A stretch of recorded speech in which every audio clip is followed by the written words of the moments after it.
Hello，大家好，我係劉發奇師傅，今日好高興咧，同大家一齊分享下我哋2026年啦，丙午年啊，24山風水。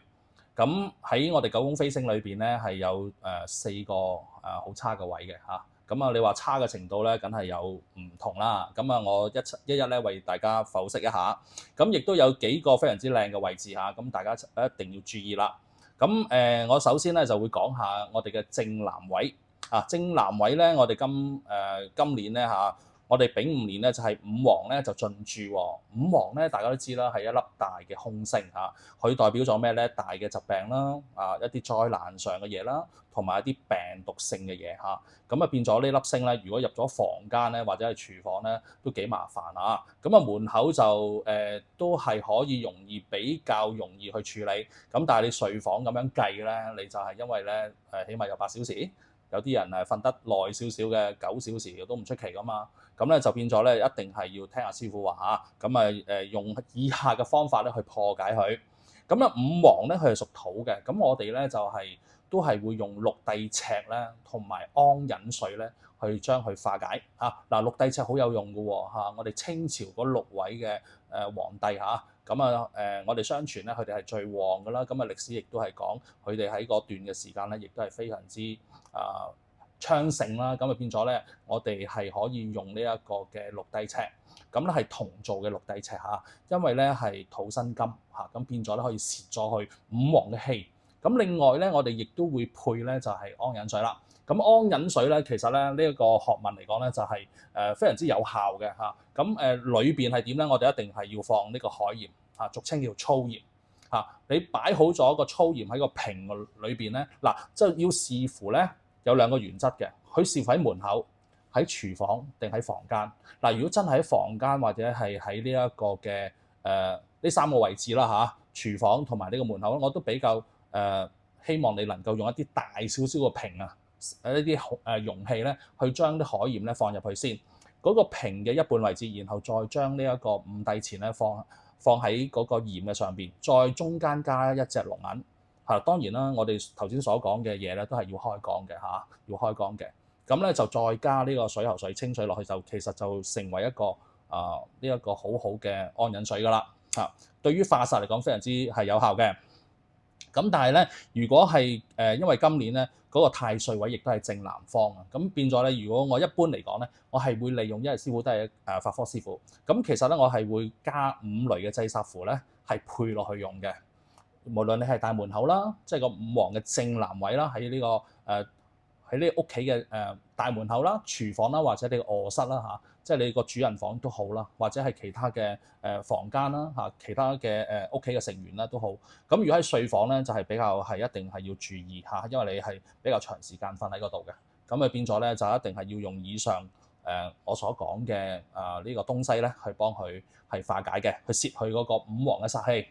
咁另外咧仲係要配翻條太歲符嚇，保翻個平安。咁好啦，咁跟住咧，仲有一個位置咧，就係到呢個西南方嚇。西南方咧就7赤進駐喎。7赤咧其實咧係一粒我哋亦都係叫拆星啊。咁7赤係屬咩咧？佢屬金嘅嚇，7赤係屬金嘅。赤色嘅意思即係大紅色啦嚇，大紅色啦。咁通常咧我哋都係會用咧好有效嘅，都係用安忍水啊。頭先阿師傅有講過㗎啦。安忍水咧其實有好多客人咧都會問阿師傅。其實我哋有個蓋㗎嘛嚇，你買嗰啲器皿咧個瓶咧都係有個蓋，咁相傳嚟計咧就係唔遮個蓋嘅，咁但係而家要睇下你嘅屋企咧係唔係喺呢個廚房啦，或者呢個主人房或者其他房間啦嚇，其他家庭成員瞓嘅房間啦，或者係喺呢個大門口方唔方便係唔扣起嗰個瓶嘴，因為咧相傳就係唔用嘅，咁但係你話遮住佢得唔得？用個蓋吸翻住，因為如果睇下你有冇小動物，因為我驚你啲小動物，譬如有貓啊或者狗仔啊，我就驚佢哋去搞嚇。咁其實你話個作用係咪一樣咧？其實一樣嘅嚇。咁就因為佢想話散發嗰種嘅鹽氣出嚟啊，可以化解嗰個7赤或者係午黃對佢哋嘅逼迫嚇。咁其實係唔遮住佢咧係好好多。如果你屋企冇小動物嘅，咁唔需要咁擔心，或者冇未有小朋友咁計啦嚇，咁就有時我又驚啲小朋友搞啦嚇，咁你就如果真係有小動物有寵物嘅，有貓或者狗，或者係小朋友係5歲樓下嘅，咁都唔好啦。咁你都會揾個蓋咧去遮翻住佢，咁啊會好少少嚇，安全上。咁好啦，咁呢個七赤咧，亦係代表咗一個退財嚇，一個破財同埋少人官非嘅嚇。咁變咗我就會頭先用翻係嗰個安隱水啦。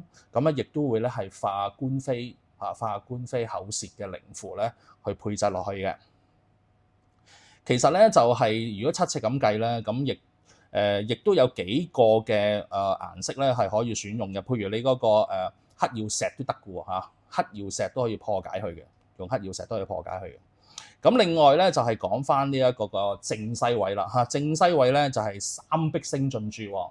咁三碧星咧本身係屬土嘅，三碧星嘅本身係屬木嘅。咁喺呢個方面咧，我哋係要用咩咧？我最有效嘅咧就係用翻呢個紅色嘅龍龜，係啦。嗱，好似而家我手頭上咧呢一個咧就係紅色嘅龍龜嚇，係啦。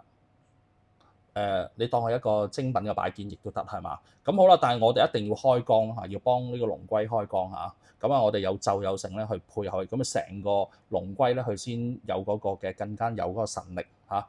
咁紅色咧就係可以克制呢一個木嘅嚇。咁變咗咧就係呢一方面咧就大家要記住啦。咁另外咧就係我亦都會有一啲化是非口舌嘅靈符啦，咁你可以放入去，我哋亦都會配一個利是封仔俾你，將呢條靈符放入去，咁啊擺喺個龍龜嘅同一個部分裏邊嚇，咁啊成為一個陣嚇，可以壓制住呢個三碧星嘅。咁亦都有一個嘅我哋叫做八卦嘅銅錢啦嚇，八卦銅錢，咁呢個就係八卦銅錢嚇，亦都可以化呢個是非嘅嚇，化呢個是非嘅。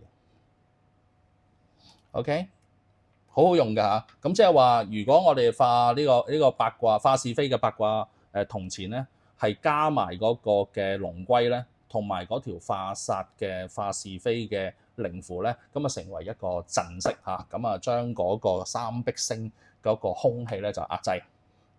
咁另外咧就睇下先。咁另外啦就係嗰個西北位啦嚇，西北位就二黑進駐喎嚇，今年二黑星嚇。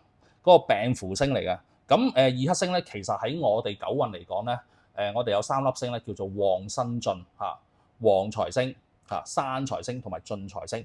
咁九紫咧就係旺財星 ，OK， 九紫旺財星，18咧進財星嚇，咁跟住咧就係嗰個嘅旺生進財星啦，就係呢一個二黑啦。咁二黑其實喂師傅係病星嚟噶嘛，係咪？咁其實咧。佢亦都係一個進財星，咁即係話，無論佢個煞氣嗰個病氣咧，就係減半嚇。咁當然啦，佢個進財星嗰個效力咧，亦都係減半。咁變咗佢嘅力咧，其實喺九運嚟講咧，呢個二黑咧，其實咧就唔係話太大嘅。但係我哋咧都唔好小虛佢啊。咁好啦，咁就點樣去破解佢咧？咁其實咧，我哋可以用一個銅製嘅葫蘆，銅製嘅葫蘆嚇。咁上邊咧有個八卦嘅最好嚇。咁我哋咧亦都係放咒落去咧，同佢開咗光去，咁佢嘅效力咧會更加高嚇。咁你話黑曜石得唔得？黑曜石都得㗎嚇。咁我哋有個黑曜石嘅藥師佛嘅葫蘆，因為師傅都係收密宗嘅。咁變咗咧，我就係利用個藥師佛嗰個心咒咧，係刻咗落去嚇。咁我開咗光，製咗佢之後咧，就擺喺嗰個嘅二黑個今年個西北位咧，係更加會有效力嚇。咁我哋亦都會有一個觀音嘅化病符配埋落去嘅。我就想個效力會更加高。好，咁各位，跟住咧我就到呢個北方啦啊！北方咧今年咧就係有歲破啦，係三煞啦，係呢兩個空星係到座嘅。咁另外咧就係我哋六白星咧進駐咗呢個北方。六白咧代表咗咩啊？代表咗貴人啦，代表咗事業啦，同埋驛馬嘅嚇，亦都係代表咗驛馬星呢個位置嘅驛馬嚟嘅。咁本身佢六白咧係屬金嘅嚇，六白係屬金嘅。咁呢一個位置咧，同我哋頭先講咗嗰個嘅南邊呢個正南位咧，嗰個係呢一個太歲位嚇，都係宜靜咧就係不宜動㗎嚇。千祈如果你屋企咧想做呢個裝修嘅時候咧，第一炮咧千祈唔好打呢個南位同埋呢個北位啊，記得啊嚇，同埋呢一個係西北嘅位置咧都唔係咁好。係啦，咁盡量係避開呢三個嘅空位嚇。咁好啦，我講翻呢一個嘅歲破位先。歲破咧，咁我哋有歲破符可以化制佢，包括三煞都係。我哋亦都有三煞符咧係壓制佢嘅。咁至於你要催旺翻本身呢個6白星呢粒星咧，因為佢有個元素係咩？貴人同埋事業咧，我係非常之 offer 大家咧係會用一對呢一個嘅星運嘅麒麟呢個麒麟，咁咧就係除咗可以制壓住呢一個歲破同埋呢個三煞嘅凶性之外咧，佢仲有催旺你嘅事業嘅仲有催旺你嘅事業嘅，咁亦都係非常之啱用嘅。咁我亦都係提議大家咧係可以試下用我哋嗰個嘅係白水晶咁白水晶咧就擺咗落去呢一個嘅聚寶盤裏面我開俾大家睇下先啦，好似而家咁樣 ，OK， 係嘛？咁好啦，咁如果我會教大家咧去運用咧係呢一個嘅，仲有個座咧係會發光嘅，係嘛？嗱咁樣開咗去好慳電嘅，佢有兩種嘅，用電芯又得。或者咧係用呢一個濕電都得嘅咁非常之好用嘅咁咧你先會好耀燦係嘛攞到嗰個嗰個粒水晶嗰個力量，因為咧裏邊咧我亦都會有好多配合唔同嘅靈符啦，譬如你呢個係驛馬位嚟嘅，同埋亦都係代表咗你嘅事業同埋貴人，我會有啲貴人嘅招財符啦，會係配埋落去呢個聚寶盤裏邊，等你咧係更加相得益彰嘅。咁另外咧就係佢係要大家一定要記住呢一個咧6白嘅位置咧，因為有歲破星同埋三煞星咧嘅駕臨啦。咁你同呢個正南方咧，佢亦都係今年個正南方咧，亦都係太歲位。呢兩個位置千祈唔好動土千祈唔好動土。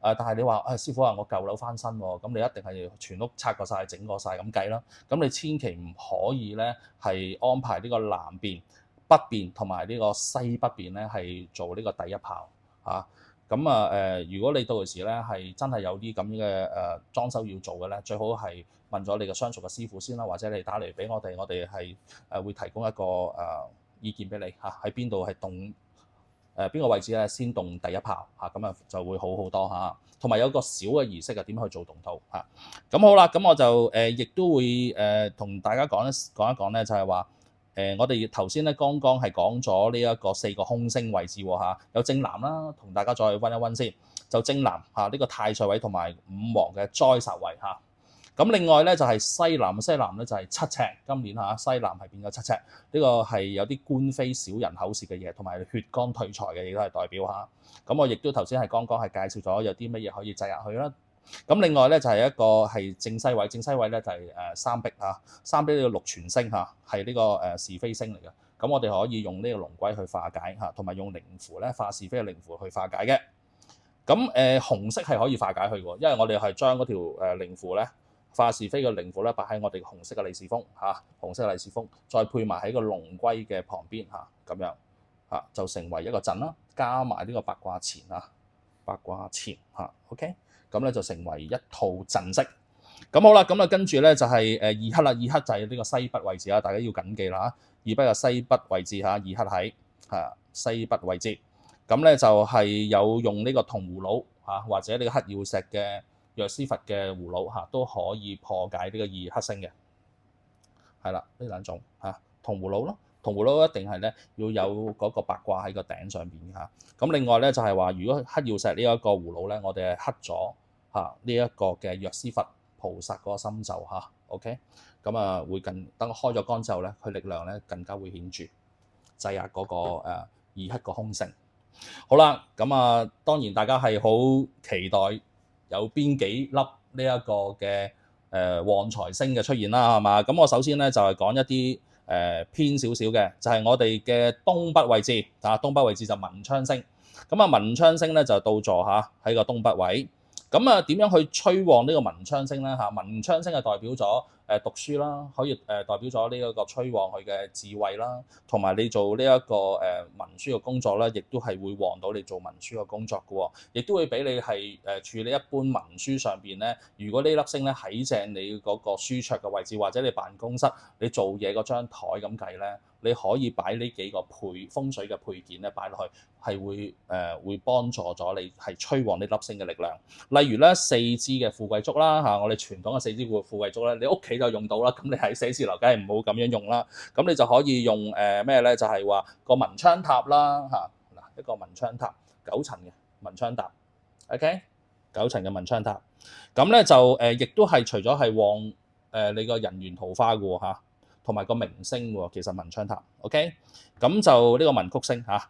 咁除咗呢個文昌塔之外咧，如果你放文昌塔咧，我亦都會係配一個文昌符俾你嘅嚇，文昌符俾你嚇，咁我就會放入去，咁你擺埋喺寫字樓嘅一二角啦，或者係你嗰個電腦嘅旁邊啦嚇，你書寫做嘢嘅前面，你 partition 嘅前面啦，咁你咪可以遮住佢咯嚇，咁你就擺咗喺度咧，就係會助旺咗你自己噶啦。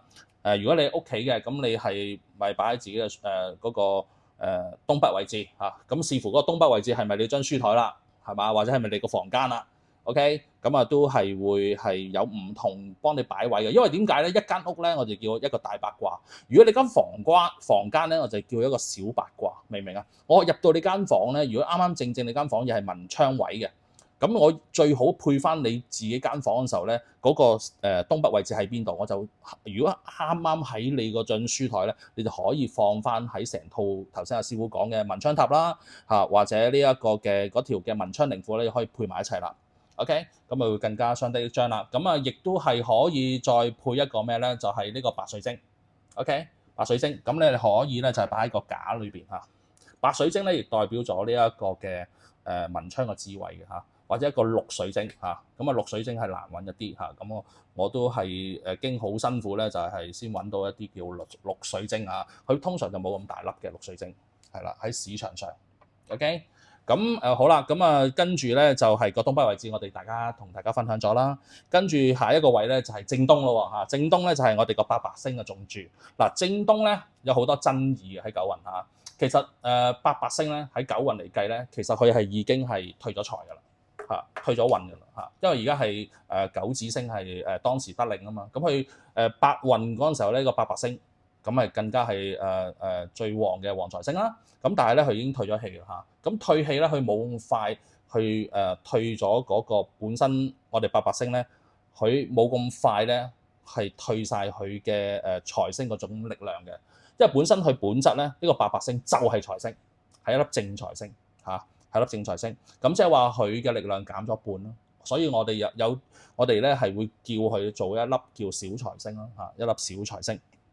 好啦，咁咧呢粒小財星咧，我哋係點樣係去配搭佢咧？咁如果係小財星咧，亦都係利佢咩咧？就有啲咩顏色會利佢？因為八白屬土嘅嚇，咁火能生土，咁你其實可以用一啲紅色嘅擺件啊，或者係一啲嘅我會做一對呢個貔貅啦嚇。因為點解咧？其實呢個貔貅咧就係可以幫我哋做招財嘅，係啦，一對貔貅係嘛？咁佢都係有少少嘅好靚嘅琉璃嘅色彩嚇，其實係透佢啡得嚟咧有啲紅紅地嘅效果㗎嚇。咁呢一個咧都係非常之係嚟呢一個嘅八白呢個位嘅嚇。咁正東呢位置啦，我哋咪有個口嘅嚇，咁呢個口部咧，呢個貔貅嘅口部咧，我哋可以捲一啲嘅紙幣嚇。你100蚊就得，500蚊得，1000蚊開，咁你揾啲煲貼黐住個口，將嗰個紙幣咧係俾佢咬住，佢係咬財俾你嘅 ，OK？ 一定要對住自己，佢咬財俾你嘅嚇，佢咬財俾你嘅。咁你貔貅非常之有力量啊！咁我哋有個貔貅咒嘅嚇，都可以幫佢開光。咁另外咧就因為佢係有少少退財嗰個情況啊，咁變咗喺我哋嘅風水上邊咧，我哋可以用呢個化財嘅六帝錢葫蘆咧係破佢嘅嚇呢一個，咁當然啦，我哋自己我本神壇咧就係用呢一個 size，因為點解咧？其實呢個 size 咧係最適中，一般家庭啊或者你寫字樓用咧係最適中嘅嚇。六帝錢亦都係代表係旺㗎啦，葫蘆咧係收去制佢嗰個嘅退財嗰個效果嘅嚇。OK， 所以咧非常之好用嘅，同埋咧佢係可以擰開去嘅，都俾你睇下先啦。咁樣可以擰開去。咁我將嗰有條符咧可以放入去嘅嚇，擺條財符喺呢度嚇，咁變咗係更加相得益彰。OK 嚇，Hello 大家好，咁翻到嚟咧，我再講埋最後一粒星嚇，有兩粒星，一粒九紫星同埋咧18嘅貪狼星，好嘛？我講咗個九紫星先，咁九紫星咧就係我哋九運裏邊咧最當時得令嚇，喺我哋嗰個今年嘅流年飛星個位咧喺呢個東南位置嚇。東南位置喺呢個巽卦嗰個位，咁好啦，咁咧九紫星係咩咧？九紫星係一粒喜慶星，亦粒係呢一個旺財星嚇，最旺噶啦。咁喜慶咧就代表咗咩咧？喜慶就代表咗姻緣啦，係嘛？拍拖嘅嘢啦，結婚嘅嘢啦，升職嘅嘢啦，呢啲都屬於喜慶係嘛？呢啲屬於喜慶。咁咧就另外咧，亦都係一粒係生財旺財嘅星嚇。咁我有一個叫做九紫嚇招財陣嘅。咁我係想show 俾大家睇下。嗱，咁都係嗰句啦。咁其實咧有個左，首先嚇有個左，跟住咧將個左咧係放上去我哋呢個陣裏邊，就係咁樣嘅，係啦，咁樣放上呢個陣裏邊，咁咧就透咗光明出嚟喎，係嘛？咁同埋咧你可以亦都將有一個叫做 LED 嗰啲燈仔啊嚇，咁亦都可以照射住佢就更加好嚇。OK， 咁啊等佢得到呢一個嘅光明，因為好慳電嘅啫嘛。咁好啦，咁因為咧就係九紫咧，同埋呢個本身呢一個能量啊，呢個係水晶嘅能量啊，呢個紫水晶嘅能量咧係非常之顯著。我哋係切合翻九紫去呢個名號啊，咁變咗咧係對我哋做生意啦嚇，同埋我哋一般係做 sales 嚟計咧係非常非常之有利嘅。咁我呢個陣係除咗係有好多金銀珠寶嚇嗰啲水晶嚟㗎。嗰啲元寶仔喺晒裏邊嚇，亦都係有呢啲咁嘅大元寶嚇，咁啊或者一個紫色嘅元寶仔喺旁邊嘅。OK， 呢啲元寶仔好啦，咁啊就係點樣做咧？就係話裏邊咧仲有我哋五路財神嘅符嚇，同埋好多唔同嘅符。我要視乎你係做咩生意、做咩職業，我就配咩財符落去係啦。咁變咗咧，你成件事咧擺喺呢個位咧就更加相得益彰。OK， 咁呢個就呢個陣咧好靚。OK， 同埋真係好有用嚇，我好多客人咧都用嚟做生意嗰啲，同埋咧係做 sales 嗰啲都會用嘅。咁另外咧，我仲係有一個嘅陣式係俾大家嘅，就係話你可以喺呢一個位置咧係擺蟾蜍，係啦，呢個蟾蜍，蟾蜍咧就係套財俾我哋嘅。嗱，咁佢有好多唔同嘅 size 啦，即係我自己神壇咧，我就配套咗幾個唔同 size，因為咧我係要視乎你府上。你屋企裏邊係有幾大咯？因為咧，我哋係做風水嘅擺件啦，我一定要迎合嗰個比例嘅。你間屋細，你唔可以擺個咁大嘅，你明唔明啊？你間屋大又唔可以擺個太細，OK？所以咧係有唔同嘅分別㗎嚇。咁變咗咧，而家呢一個咧就係比較大少少，譬如你1000零2000尺啊，嗰啲就啱用咯。咁我你可以擺喺呢個位置，擺喺呢個九紫個位置，因為紅色啊係好旺嘅，因為呢個九紫係適宜用嘅顏色，紅色同埋紫色啊。鮮豔嘅顏色都得嘅嚇，呢個橙啊、紫啊呢啲全部可以嘅嚇。咁另外咧就係話我有個陣式咧，就係點咧？嗱，呢個係一個大嘅啦，大家睇到嚇，大嘅蟾蜍。當然又要開光嚇，我好強調你唔開光咧，一般擺件咁嘅啫。咁好啦，我就有一隻係細嘅 size 嘅嚇，咁我呢個係木製嘅嚇，咁啊紅木嚟嘅。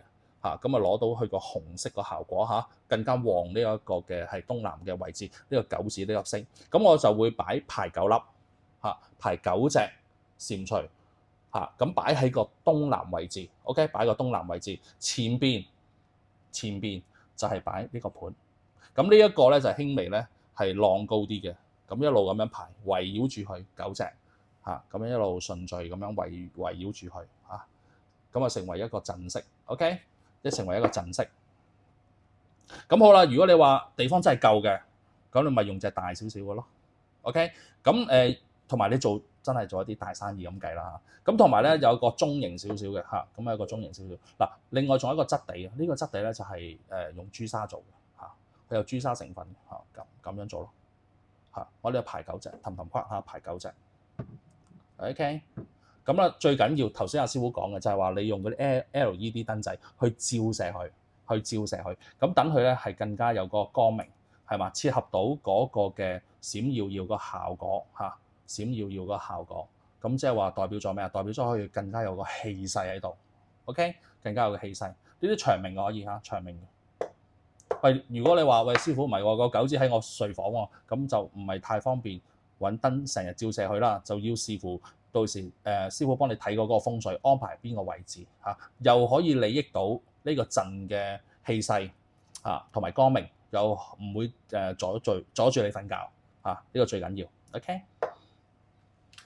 咁好啦，咁呢個咧就係九紫嚇，九紫星。咁我頭先講咗啦，九紫星個盤裏邊咧，我就要視乎你做啲咩，譬如你做一啲係銷售嘅你自己跑數嘅。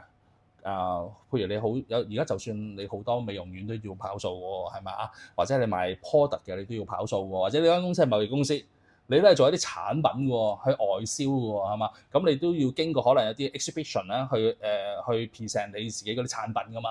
咁我都好提議你用呢個九子水晶陣㗎，係嘛？我哋叫九子招財水晶陣。咁另外我會係配嗰啲嘅唔同嘅符章俾你，會使到你更加相得益彰。當然我要知道你個時辰八字嚇，我會你自己嘅日元係屬金木水火土乜嘢，我可以配製一啲人緣符加落去。因為咧我哋做唔同嘅行業咧，我哋有分金木水火土嚇5個唔同嘅日元嘅嚇。日元者就係你自己本身你自己嗰個嘅五行屬性。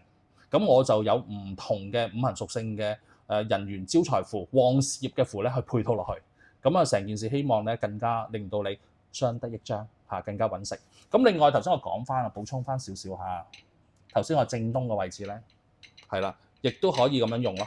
OK， 正東嘅位置呢個係我自己收藏嚟嘅，好通透，係黃水晶嚇，可以擺個正財嗰個位置，亦都非常之適合嘅嚇，好靚㗎嚇。咁當然啦，我會幫你做嘅時候咧，亦都係配合啲符章啦嚇，因為靈符顯應咧係法通靈嚇，更加會有效果嘅。咁好啦，咁我就再開翻嗰個嘅燈座，係啦，咁擺喺你個辦公桌或者你家居邊一個位置啦。即係當然你寫字樓一定要喺呢個位置揾到個九字出嚟啦，係嘛？如果因為你譬如一個大嘅寫字樓，我成日為千幾尺嘅喎，咁嗰個九字未必喺我自己嗰個辦公桌嗰度噶嘛，咁我就喺翻你嗰個辦公室裏邊揾翻，係用嗰個小嘅八卦嚇，小嘅八卦咧去幫你揾翻嗰個九字位置。個東南位置喺邊，咁我就配翻個陣式擺嗰度，明唔明我意思啊？嚇，咁啊會更加相得益彰咯。OK， 好啦，咁就八白同埋九子咧，就大家講咗啦，我同大家咁咧跟住落去咧就係嗰個嘅一白星啦嚇，一白咧就係我哋嗰個嘅貪狼星，咁啊一白係屬水嘅嚇，一白係屬水嘅，咁就有啲咩顏色係可以係旺到佢嘅咧？咁就因為佢屬水嘅嚇，咁就可以用金色啦嚇，金生水啊嘛，係嘛？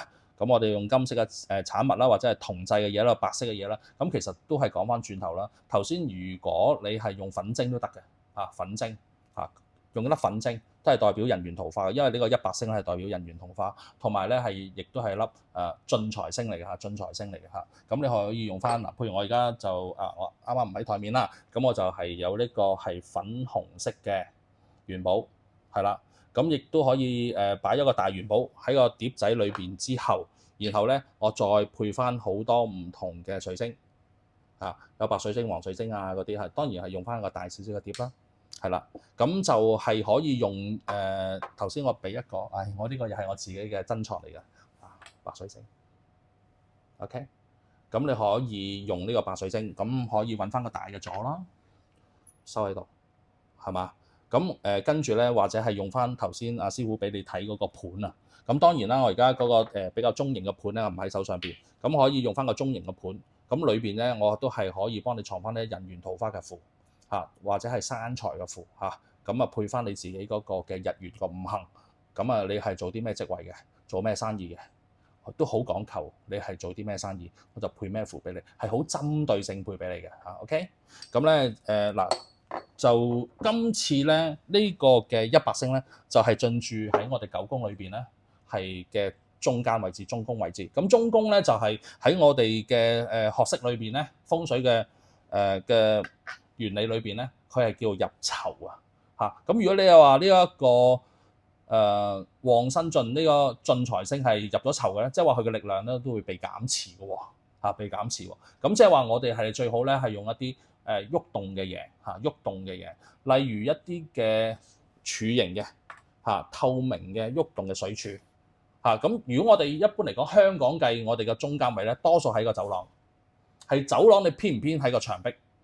咁我哋亦都可以係做到一個效果嘅，就係話我曾經係幫個客人咧，係將嗰個符啊同埋嗰個水晶咧係吊起喺個天花嗰度嘅嚇。咁呢一個咧就到時咧要大家夾啦，或者正喺個走廊偏左少少或者偏右少少都唔出奇啊！嗰個我哋叫立極位啊，即係話你間屋嘅中心點嚇，好考功夫嘅，嗰度真係要有專業嘅師傅上去睇過，然後先可以幫你判嗰個嘅立極位喺邊，然後咧先可以擺呢個100位置嘅風水擺件嚇。如果你俾我擺咧，就係我會點咧？呢個位咧係會用粉晶嚇，用粉晶嘅水晶嘅聚寶盤擺喺呢個100位，同埋咧再配合翻你嘅人緣和合嘅招財符嚇，咁啊更加會將件事相得益彰。咁前邊咧，我會係介紹大家咧，係而家咧喺你淘寶咧都好多嘅，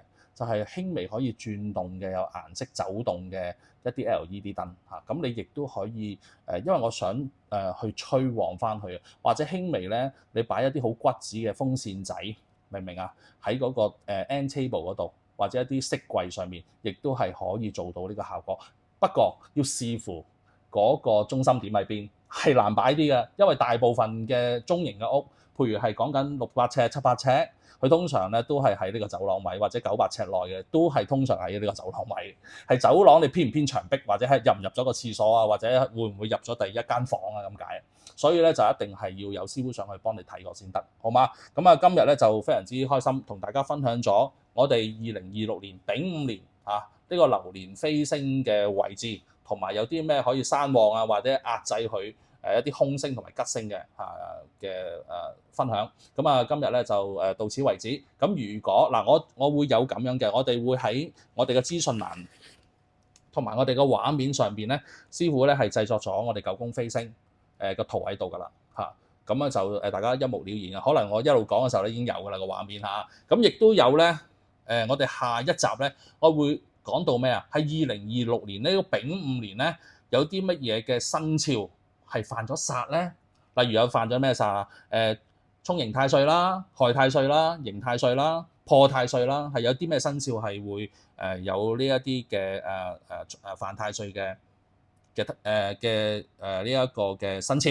咁我咧亦都會係一一透露俾大家。同埋咧，我哋有道家裏邊咧有幾個煞咧係需要化嘅。除咗太歲之外，仲有呢有呢一個五黃煞啦、三煞啦，同埋呢一個暗箭煞嘅。咁我會喺下一集咧同大家細緻分享呢個資訊。多謝大家，下一集見。